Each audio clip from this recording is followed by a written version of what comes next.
Avant de rentrer dans le vif du sujet, j'aimerais prendre un moment pour définir ce qu'est exactement l'autodiscipline. Lorsque je vous ai demandé de me faire part de vos problèmes de discipline sur Twitter l'autre jour, j'ai reçu de nombreuses réponses qui allaient de la motivation aux distractions, en passant par l'addiction au téléphone portable, et toutes sortes de choses entre les deux. Bien que toutes ces réponses soient des problèmes légitimes, je ne pense pas qu'elles puissent toutes être classées dans la catégorie de l'autodiscipline. Cependant, elles peuvent être classées dans la catégorie plus large du changement de comportement, qui est l'objectif principal de la plupart d'entre nous. Nous souhaitons tous changer nos comportements pour qu'ils soient plus en phase avec nos objectifs et nos désirs à long terme. En ce qui concerne cette mission générale de changement de comportement, je vois 4 domaines principaux sur lesquels nous devons nous concentrer. L'un d'entre eux est la culture de l'autodiscipline, que nous allons aborder dans cette vidéo, mais aussi la construction de nouvelles habitudes, qui peuvent rendre ce comportement automatique, la personnalisation de notre environnement, qui peut supprimer les barrages routiers et nous aider à résister aux tentations en les éliminant essentiellement, et bien sûr, la consommation d'autant de brown d'eau que possible, puisque c'est le mutilateur de la soif. Cependant, cette vidéo se concentre uniquement sur le premier domaine, l'autodiscipline. Pour commencer, je vais répondre à 2 questions. Premièrement, qu'est-ce que l'autodiscipline exactement? Et deuxièmement, en quoi diffère-t-elle de la motivation? Car je pense que beaucoup de gens confondent ces 2 termes.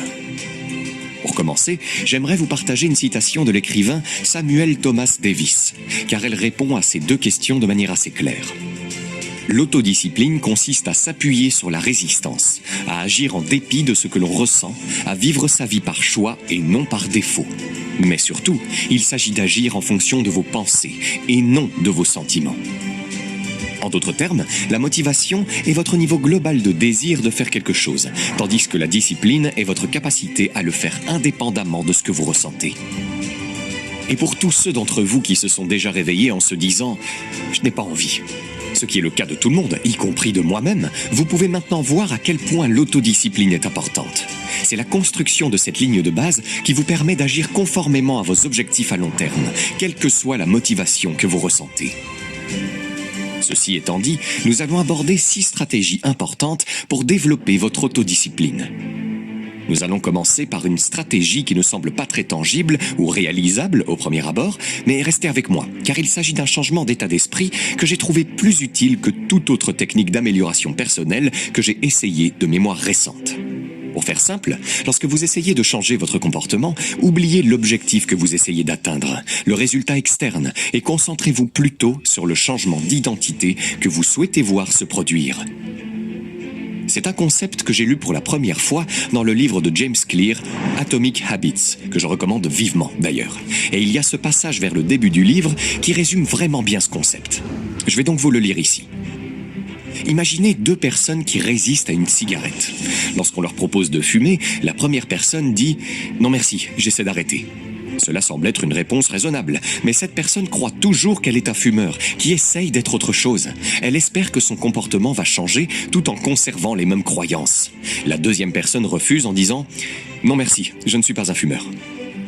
C'est une petite différence, mais cette déclaration signale un changement d'identité. Fumer faisait partie de leur ancienne vie, pas de leur vie actuelle. Ils ne s'identifient plus comme des fumeurs. Donc, l'idée générale ici est qu'une fois que vous avez accepté un changement d'identité, vous allez vous retrouver à agir en accord avec ce changement. Et si vous vous demandez pourquoi exactement cela se produit, le 3e chapitre du livre de Robert Cialdini, L'art de la persuasion, influence et manipulation, fournit une excellente explication. Essentiellement, les humains ressentent cette compulsion naturelle à agir en cohérence avec leurs décisions passées. Comme il l'écrit dans son livre, une fois que nous avons fait un choix ou pris position, nous subissons des pressions personnelles et interpersonnelles pour nous comporter de manière cohérente avec cet engagement. Ces pressions nous amèneront à réagir de manière à justifier notre décision antérieure. Et changer mon état d'esprit de cette manière m'a été incroyablement utile au cours des 2 derniers mois. La première façon dont je l'ai mise en œuvre a été de commencer à me considérer comme un athlète. J'ai toujours été une personne assez active et j'ai une longue liste d'objectifs sportifs sur mon site web depuis longtemps. Mais je n'ai jamais vraiment franchi le pas et commencé à me considérer comme un athlète et pas seulement comme quelqu'un qui fait des choses actives. Et il y avait quelques raisons au syndrome de l'imposteur pour cela. Mais à Après avoir lu ce passage du livre, j'ai décidé de faire le saut et de commencer à me considérer comme un athlète et pas seulement comme quelqu'un qui fait des choses actives. Et ce changement d'état d'esprit a fait des merveilles pour mon niveau d'autodiscipline dans de nombreux domaines. Qu'il s'agisse d'aller à la salle de sport plus régulièrement, de m'entraîner plus dur lorsque j'y suis, ou même d'améliorer mon alimentation, qui a été bien meilleure qu'avant au cours des 2 derniers mois. Donc, sérieusement, si vous ne retenez rien d'autre de cette vidéo, je mets ceci en premier pour une raison. Commencez à penser au changement de comportement en termes d'identité que vous voulez incarner plutôt que d'objectifs que vous voulez atteindre.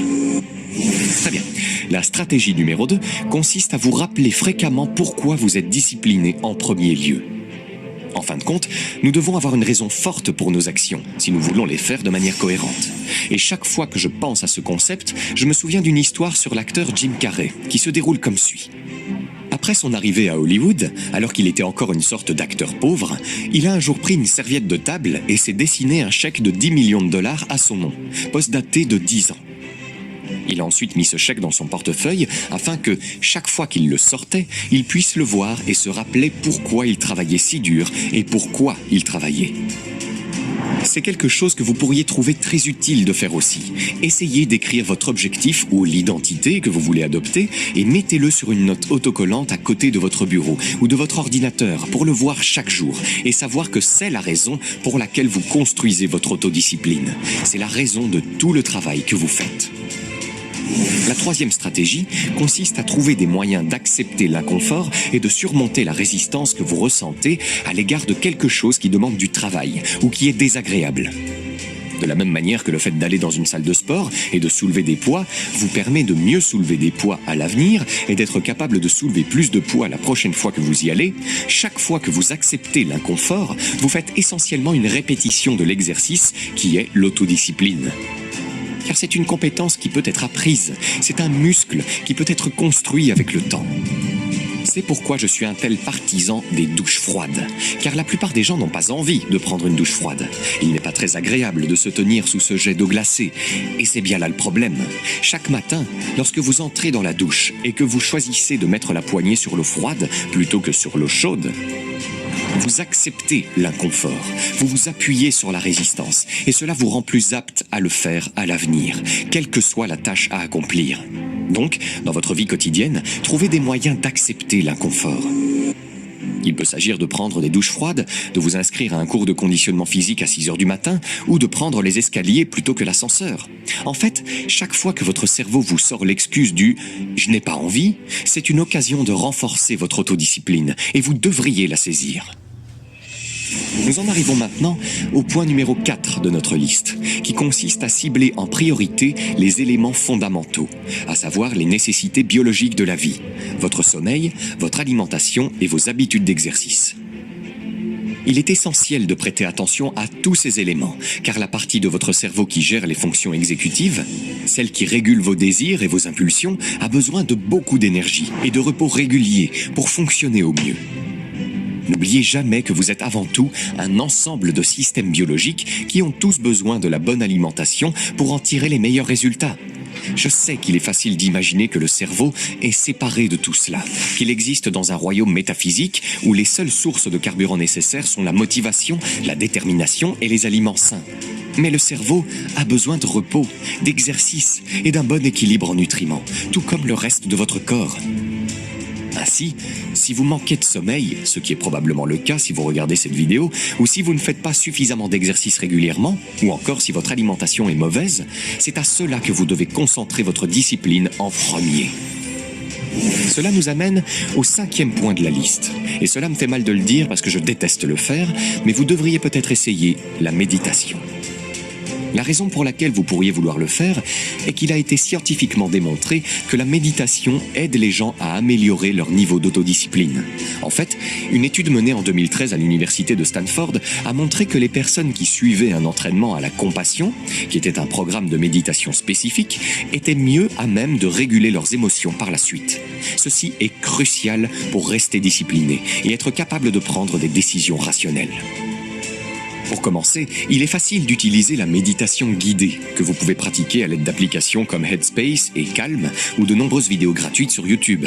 Cependant, la forme de méditation que j'ai toujours pratiquée, et qui me semble la meilleure pour le développement de l'autodiscipline spécifiquement, est une forme de ce qu'on appelle la méditation zazen, où je m'assois simplement et me concentre sur ma respiration, avec les yeux fermés.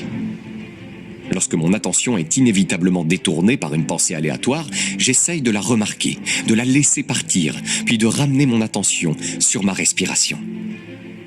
À long terme, cette méthode m'a aidé à améliorer mon autodiscipline et ma concentration. Et comme je l'ai dit, je ne suis pas un grand fan de la méditation. C'est probablement la pratique de développement personnel que je déteste le plus faire. Mais les avantages de cette pratique sont indéniables. Cela nous amène au dernier point de la liste, qui consiste à prendre de nouvelles habitudes.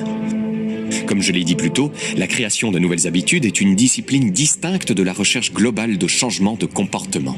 Cependant, les premières étapes de la création d'une nouvelle habitude exigent souvent de l'autodiscipline, parce que le comportement n'est pas encore automatique. Cela peut être un excellent moyen non seulement d'établir une nouvelle habitude, mais aussi de devenir plus discipliné au cours du processus. J'ai une vidéo complète sur la création de nouvelles habitudes à venir pour vous dans les 2 prochaines semaines. En attendant, rappelez-vous que quelle que soit l'habitude que vous choisissez de créer, commencez petit. Suivez vos progrès, fêtez vos victoires et n'oubliez pas de ne pas trop vous concentrer sur la pureté ou sur des séries parfaites. Veillez plutôt à ce que votre tendance aille dans une direction globalement positive. Et n'oubliez pas qu'à mesure que votre comportement devient plus automatique, votre autodiscipline s'améliore dans le processus. Et si vous avez aimé cette vidéo, cliquez sur le bouton j'aime et abonnez-vous à la chaîne maintenant pour ne rien rater.